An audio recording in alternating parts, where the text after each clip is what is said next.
2 Samuel 9, verso 1, diz assim: disse Davi: resta ainda porventura alguém da casa de Saul, para que eu use de bondade para com ele, por amor de Jonatas?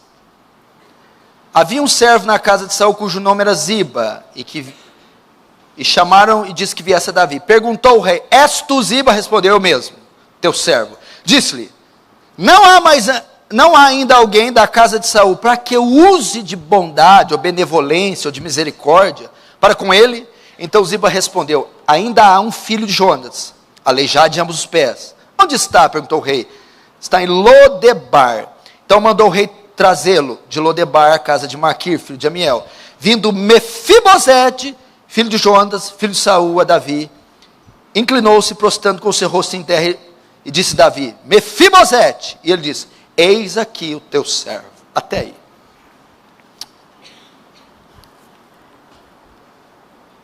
Vocês não sabem o tanto que essa palavra falou comigo. E eu queria que Deus me desse graça para comunicar ela a você. Preste muita atenção. Muita atenção. Uma vez eu estava conversando com o Jonathan e ele disse assim para mim: pastor, as palavras têm poder, né? Como assim? Eu vi uma pessoa abatida um dia no sábado, e eu falei: quer ver, eu vou mudar ela, eu vou melhorar ela. Eu cheguei: oi, o que você tem? Não fica assim, e tal. E começou a falar, elogiar ela. Ela voltou, ela ficou bem.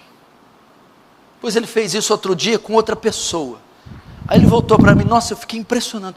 Como as palavras têm poder de mudar os ânimos das pessoas, o semblante das pessoas, o coração. Sim, é verdade. De fato, as palavras podem mudar. Quanto mais as palavras de Deus. A palavra que sai da minha boca, diz Deus, não voltará para mim vazia. Antes, fará o que me apraz e prosperará naquilo para que eu a enviei. Vamos ver se eu consigo, com palavras, fazer isso e corroborar essa afirmativa do Jonathan. As palavras. Esse trecho aqui traz algo interessante. Davi assume o trono. O trono. Quando Davi assume o trono, ele pergunta lá na corte dele: haveria alguém ainda vivo da casa de Saul para que eu use de misericórdia? Quem era Saul? Era o antigo rei. O rei anterior a Davi, que tinha sido morto e toda a casa dele exterminada. Davi agora está no trono. E não sei porque cargas d'água, eu sei, mas eu vou te falar depois. Davi perguntou: existe alguém da casa de Saul? Existe alguém, parente de Jonatas, para que eu use de misericórdia? Aí Ziba disse: sim, tem um vivo, um só. Ele chama Mefibosete, aleijado 2 pés. Onde ele mora? Lodebar, longe daqui. Trazei-o. Davi fala: Mefibosete, eis aqui teu servo. Segundo a tradição oriental dos reis, o rei que entra no trono tem que exterminar toda a dinastia do rei antigo. Mefibosete era o único vivo, então teria que ser morto. Davi disse para ele: Mefibosete, você vai sentar na mesa real. Eu vou abençoar você. Você vai sentar com os meus filhos, ser tratado como um dos meus filhos e ter as heranças dos meus filhos. E assim ele fez com Mefibosete. Por que ele fez isso? Ele diz assim, presta atenção: haveria alguém da casa de Saul, família do rei antigo, para que eu use de beneficência? Mefibosete. Por quê? Por causa de Jonatas.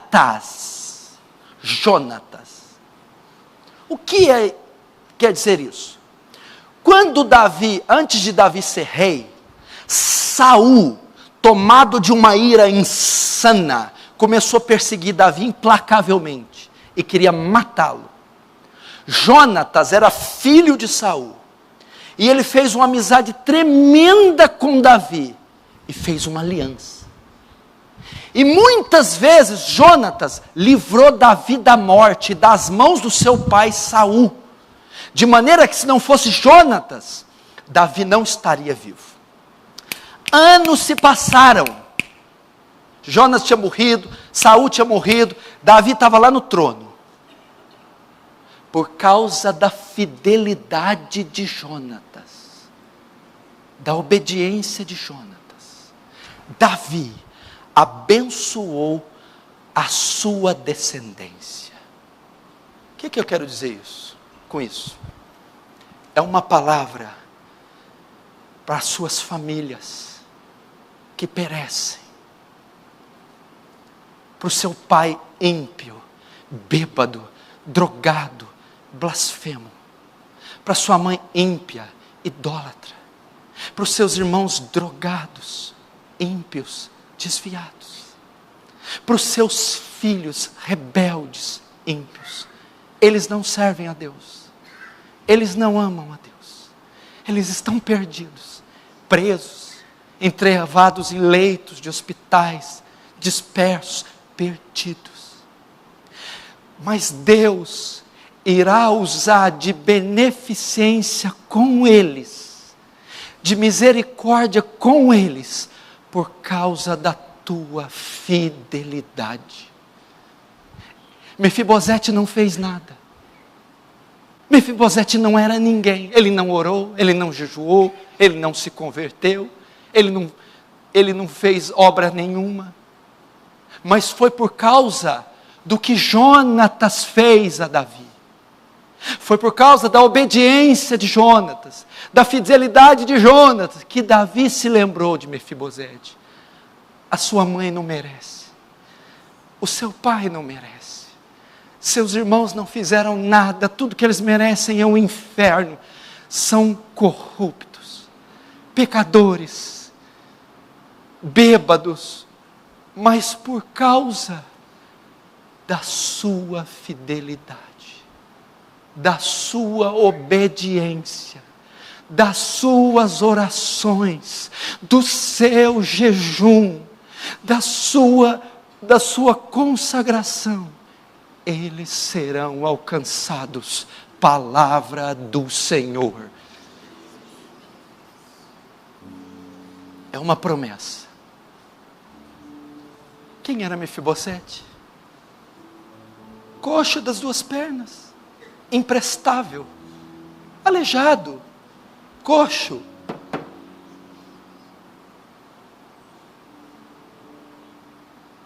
Onde ele morava? Lodebar. Lodebar é sinônimo de esquecimento. Lodebar quer dizer antro, cortiço, tapera, lixo, deserto. É assim que a sua família está. Mefibosete é o quê? Aleijado, incapaz, incompetentes, doentes, gadarenos, perdidos. Ser da linhagem de Saul significa o quê? É uma linhagem perversa, um rei mau, assassino. Eles são filhos de Adão, eles são demônios, eles são perversos. Mas por que então Deus vai usar de misericórdia com eles? Por quê? Por causa de você, por causa da sua aliança, por causa da sua fidelidade, por causa das lágrimas que caem dos seus rostos todos os dias por eles, por causa do seu jejum, por causa da sua fé. Deus vai alcançar eles, é uma promessa e não abra mão dela por nada, por causa de você. Pastor, mas eles estão tão longe. Mefibosete estava. Eles estão tão perdidos. Ele também estava. Eles estão tão atrofiados, tão corruptos. Ele também era. quem se lembrava desse moribundo, indigente, quem se lembrava desse zumbi, o Senhor lembrou-se dele. Sabe o que Davi diz? Mandai-o vir aqui, trazei-o, eu quero. Agora vai uma palavra para você, uma só. Se você quer que isso se consuma, se você quer ver sua família salva, liberta, livre das cadeias, livre das drogas, livre da maldição que está sobre eles, Deus requer de você uma só coisa: fidelidade.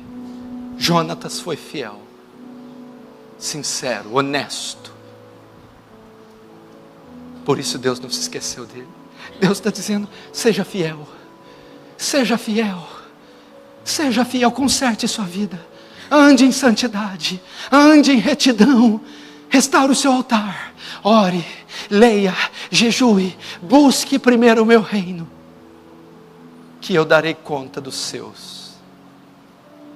Que promessa, que promessa, que promessa, meu irmão, que promessa, que grandiosa promessa. Olha o tamanho do leque da misericórdia de Deus, olha o raio de alcance da graça de Deus. Você precisa crer isso com todo o seu coração, com toda a sua vida. Você precisa memorizar agora, trazer à memória os teus pais, dizer: eu os amo, não quero que eles se percam. Por causa de você, haveria alguém da casa de Saul para que eu use de misericórdia, por amor a Jonatas? Assim, eu perguntasse aqui para você, Deus está dizendo assim: existe alguém aí, da sua descendência, um tio, um avô, um primo, existe aí algum irmão, algum pai? Existe, sim, existe, sim, estão perdidos. Por que, Senhor? Porque eu vou usar de misericórdia com eles. Mas por que o Senhor vai usar? Eles são pecadores, estão afastados. Eu vou usar por causa de você. Eu vou usar por causa da aliança que eu tenho com você. Eu vou usar por causa da sua fidelidade, por causa das suas orações. Eu não me esqueci delas, não me esqueci dos votos que você já fez, das lágrimas que você já derramou, das noites que você ficou sem dormir, dos jejuns.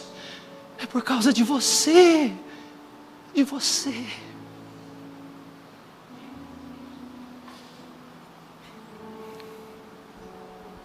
Como dói ver um ente querido perdido. Como dói ver uma mãe num leito de hospital. Como dói ver parentes perdidos, entrevados, presos, escravos. Como dói mais ainda vê-los sem Cristo. Como dói. Mas há uma promessa aqui: somos o povo de Deus, nação santa, sacerdócio real, geração eleita, povo adquirido de Deus. Não somos um povinho de quinta categoria, somos a menina dos olhos de Deus. Temos nele o sim e por ele o amém. Temos no Senhor as promessas e vamos nos fiar nela. Tu és Pedro, e sobre esta pedra edificarei minha igreja, e as portas do inferno não vão prevalecer. Caia 1.000 à tua direita, 10.000 ao teu lado, tu não serás atingido. Nenhum mal te sucederá, nem praga alguma chegará à tua tenda. Quem nos separará do amor de Cristo? Será angústia, perseguição, tribulação, fome, nudez, perigo, espada. Por amor de ti, somos entregues à morte o dia todo, somos reputados como ovelha para o matador, mas em todas essas coisas, somos mais do que vencedores por meio daquele que nos amou. Vamos reivindicar as promessas.